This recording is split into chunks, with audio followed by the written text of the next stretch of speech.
Hello. Oh. My latest. We are now live. Fantastic. Good evening, everyone. I'm Councillor Ed Hume. I'm Chair of the Employment Policy Committee, and we'll meet here on Tuesday, the 13th of January at 7:30 p.m. The meeting has been live streamed onto our YouTube channel. So what I will do is I will just take the opportunity to add introductions just so that people know who's in the room in case people are watching online or watching it later back online. So I'm Councillor Ed Hume. As I said, I'm Chair of this committee. I will go to my left. Councillor Richard Sunley, Vice Chair. Councillor Keith Ely. Councillor Nathaniel Kelly Wilson. I'm Chair of Bletchley and Fenny Stratford Town Council. Councillor Daniel Otamanu, Newton Lees. And also with us. John Fairclough, Town Clerk.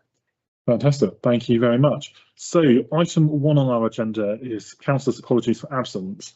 So we've Oh, received, we have a, I've been had to do that in a meeting yet. we've received apologies from Councillor Fernandez. That's it. Item 2, declarations of interest in matters on the agenda. Does any councillor have any interest on the agenda that they wish to declare? Great. Item 3, minutes of the previous meeting. So we are to approve the draft minutes of the meeting held on the 25th of November 2025. Are there any particular comments or are we happy to agree that? Approved. Approved. So that is approved.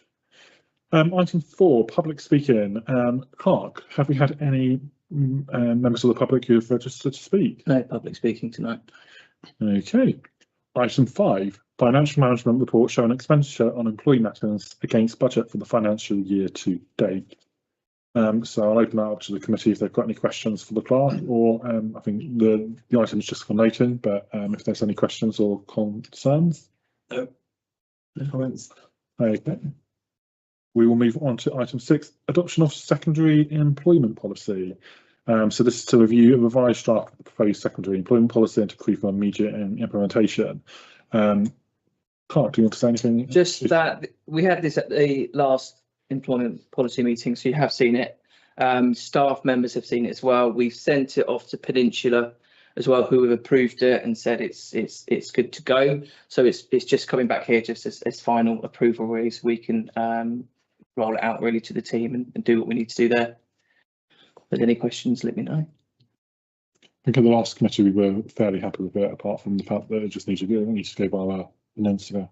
Yeah. And there's There is his chair. okay.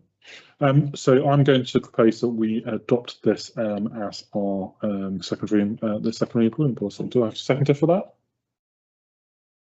All those in favour? Right, I think that's passed.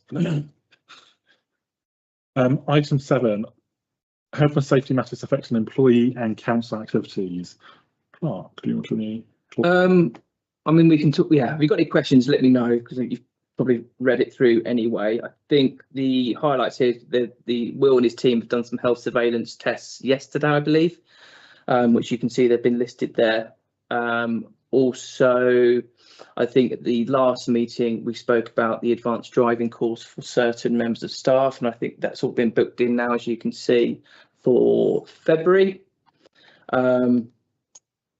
Other than that, there's no recommendations or kind of decisions to be made on this, I believe, from Will's report. But if you've got any questions, I can take them, try and answer them. If not, find out more.